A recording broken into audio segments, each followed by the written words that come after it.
Hey guys, how's it going? Physics824 here. Welcome to another Thursday special. Now, it's 2015. YouTube started in 2005, so this year is its 10th anniversary year. Some time ago, they made a video celebrating their 10th anniversary. It's just a really cool video of like all the big viral videos that happened over the years. And a lot of references are really cool to people who have been on YouTube a long time, like myself. So I thought today it was only proper that I talk about my history on YouTube.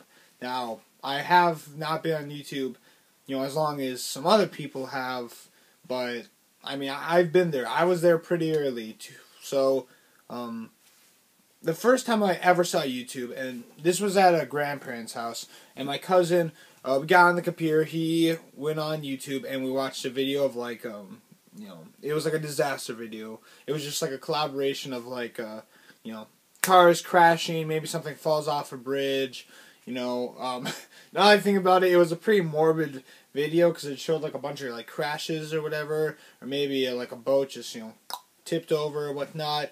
But that was the first video I ever saw on YouTube. Now, it had to be, first, second grade. So, about elementary school time that I started watching, like, YouTube. And I watched a lot of videos that were about, how do I put this? Like Annoying Orange videos. Back when Annoying Orange was really young, I discovered it when there really weren't that many episodes. But when I saw it, I'm like, wow, this is really cool, because I was a kid, and so I watched that for a while, and that was like the first YouTuber I can say that I really got hooked on, and I was still a pretty young kid at the time, so eventually I moved on over to Lego videos. I'm not sure if Lego videos are as popular as they excuse me.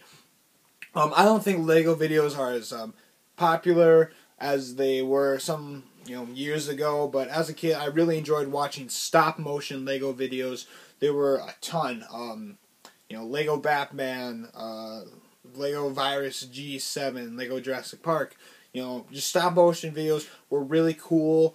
I was also into ships, like giant ships at that time, and I always found like a fascination for when they capsize and sink, and I had these two Lego boats, and I'd always enjoy watching things like Lego Titanic or Lego, SS Louisiana, I believe it's called, and it was just like following this one guy as like those two ships sank, whatever, and those were two separate videos, by the way. So like I was saying, I had two Lego boats that I'd fill up a bathtub and I'd fill with water and let it sink, and I always found that really cool. And that's probably, now I think about it, sinking ships is also really morbid because people tend to die, I guess. But I also enjoy something called Virtual Sailor, which is like those simulator games, except you're piloting a boat. Now, around all that time, maybe a little bit later, this is when I decided I wanted to start my own YouTube channel, and at the time we had a lot of puppets.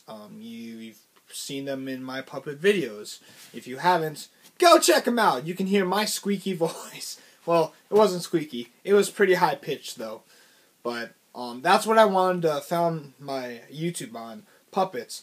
And I upload a decent amount of videos, more or less, not really. But over time, it just kind of, I didn't have the motivation to keep it consistent, and eventually I just lost touch, which is a shame. I wish I would have kept uploading puppet videos, because at that time, I've explained this in other vlogs. I believe the last vlog I explained this, that the way YouTube works now, it's hard for people like me who are small to get noticed, because YouTube likes to advertise its bigger people.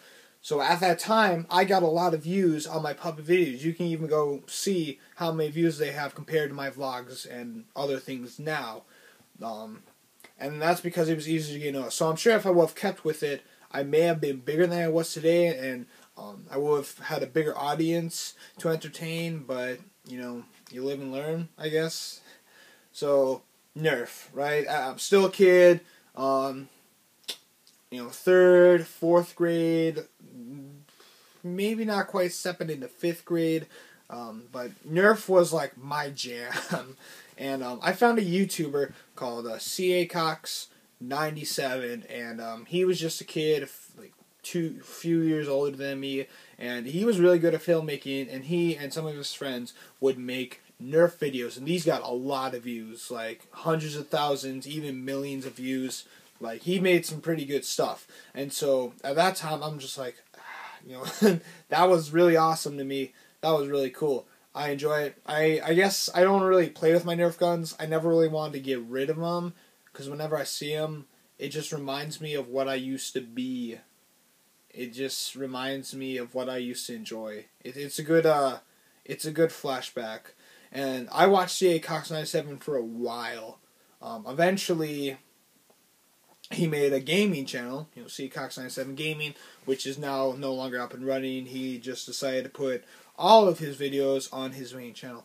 On his gaming channel, he played a game called Halo Reach. Now, I have always been into sci-fi ever since a little kid. I was introduced to Star Wars, and it blew my mind. Sci-fi is the jam for me. And so when I saw Halo, I'm like, it was awesome. And I'm sure, I guess since it's an M-rated game, a lot of people don't like it, but it was a great idea, to make it. It was a great game. And that's where I first started getting interested in video gaming. And that was the start of it. Ever since then, I've always wanted to buy an Xbox 360, get Halo Reach, which I do have now. I do have all of the Halo games available for the Xbox 360, and that's I got those over years and years. But yeah, so thanks to him, I have gotten into gaming. It's pretty fun. I guess it doesn't consume as much time as it used to. But now that I'm getting out doing other things, it's just kind of like whatever. Because I used to be in my basement all the time, just playing that, and it wasn't probably wasn't the best thing for me. Eventually, my friend showed me a literal trailer, which was made by someone called Tobuscus, and when I discovered, I got into Tobuscus, and then he became my favorite YouTuber. I even got a Tobuscus shirt. Came with one of those slap bracelets. I still have those to this day. Tobuscus was amazing. At that time, he was getting really popular. His little trailers were great. His Minecraft playthroughs on his Toby games were great. He was an amazing person. And I noticed a lot in the comments that people were fighting between him and someone named PewDiePie. So, at first, since I really liked Tobuscus, I had an immediately bad thought about this PewDiePie. Eventually, I went over to his channel, and I found his videos very entertaining. I happen to like them both. Unfortunately, some people can't do that.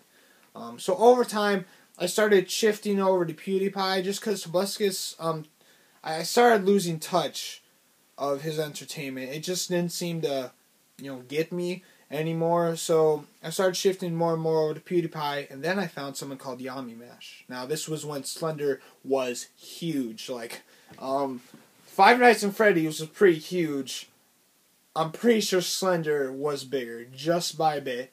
I'd have to take a lot of thought to give you an accurate opinion, but just off the bat, definitely Slender probably was bigger.